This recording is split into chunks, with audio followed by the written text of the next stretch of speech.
Welcome to speedearning.com and speedearning.in। हम लोग commodity में ट्रेडिंग के लिए बात कर रहे हैं। तो कमोडिटी ट्रेडिंग में कई बार शुरुआत में हमने आपको हेजिंग टेक्निक्स या हेजिंग स्ट्रेटेजीज यूज़ करने की सलाह दी है, और आपकी प्रैक्टिस भी कोर्स में जब हम करवाते हैं तो इस तरीके से करवाते हैं कि आपको शुरू में किसी तरह का कोई बड़ा लॉस ना हो, इवन बड़ा प्रॉफिट भी नहीं हो, ये भी ज़रूरी होता है। जब आप किसी चीज़ को सीख रहे होते हैं तो कहा जाता है ना कि लक्ष्मी और सरस्वती का कोई साथ नहीं हो सकता। तो कई बार ऐसा हुआ कि लोगों को बड़ा प्रॉफिट हो गया। जैसे ही बड़ा प्रॉफिट हुआ, सीखने के लिए जो डिसिप्लिन चाहिए था, जो फोकस चाहिए था, वो गुम हो जाता है। फिर आदमी ज़मीन छोड़ देता है, ट्रेडर कुछ भी करने लग जाता है विदाउट डिसिप्लिन। और बड़े वॉल्यूम में जब पहली बार झटका लगता है तो वो लॉस आपके महीने 2 महीने के प्रॉफिट को खा जाता है।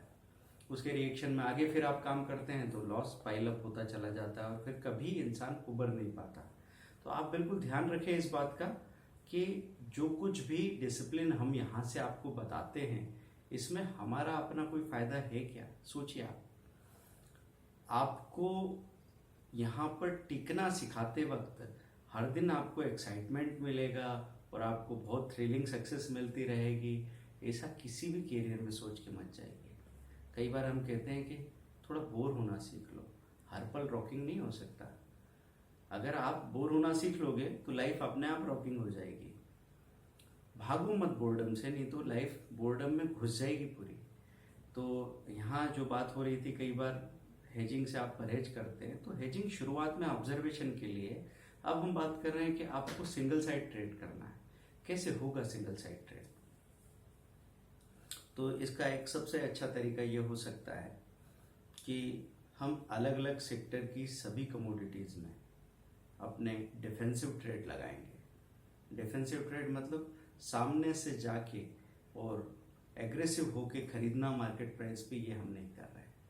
क्योंकि कई बार ऐसा होता है ना कि सामने एकदम आपने देखा मूवमेंट आया क्रूड में, क्रूड हो गया 3220 से 3234, आपने जाके एकदम खरीदा 3234 पे, अब एक स्टॉप लॉस लगा रहे हैं। कुछ लोग मतलब नॉर्मली तो 15-20 पॉइंट, 25 पॉइंट, 30 पॉइंट, 40 पॉइंट तक का स्टॉप लॉस लगाते हैं।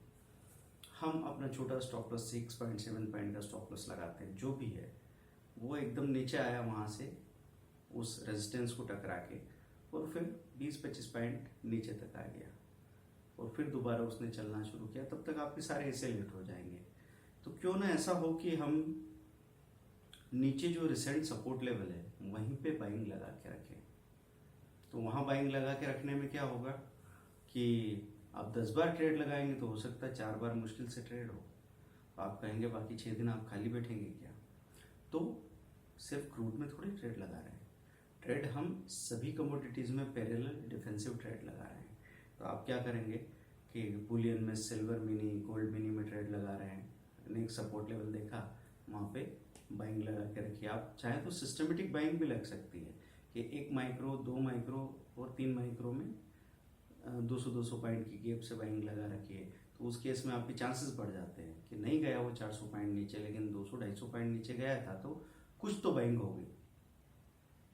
ऐसे गोल्ड गुनिया का इस्तेमाल कर सकते हैं, नहीं तो मिनी तो है ही। फिर ऐसे ही आप zinc mini, lead mini, copper mini और आपका मेंथा ऑयल में, एनजी में भी ऑर्डर लगा सकते हैं, लेकिन वहाँ थोड़ी ज़्यादा सेफ्टी रखनी होगी क्योंकि वहाँ मिनी लॉट नहीं है।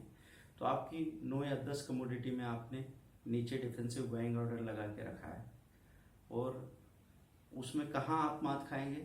मात ऐसे खाएंगे कि आदमी कहेगा कि अरे वो तो कुछ भी नहीं हुआ। मेरे पास कभी फ़ोन आता है तो लोग बोले सर वो मॉडल आपका लगाया था, बोले कुछ नहीं हुआ, वो तो बड़ी मुश्किल से 1-2 ट्रेड हुए थे बस। तो आपको क्या लगा था कि 10 ऑर्डर लगाएंगे 10 ट्रेड हो जाने चाहिए? मर जाओगे 10 ट्रेड होंगे तो। मॉडल का मतलब ही यही था कि 1 या 2 ट्रेड हो जाएंगे और आपका काम हो जाएगा, और हर रोज बदल बदल के हो जाएंगे।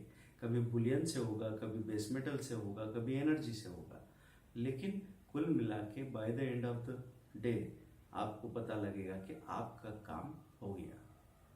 तो एक बिजनेसमैन की तरह कभी सोचेंगे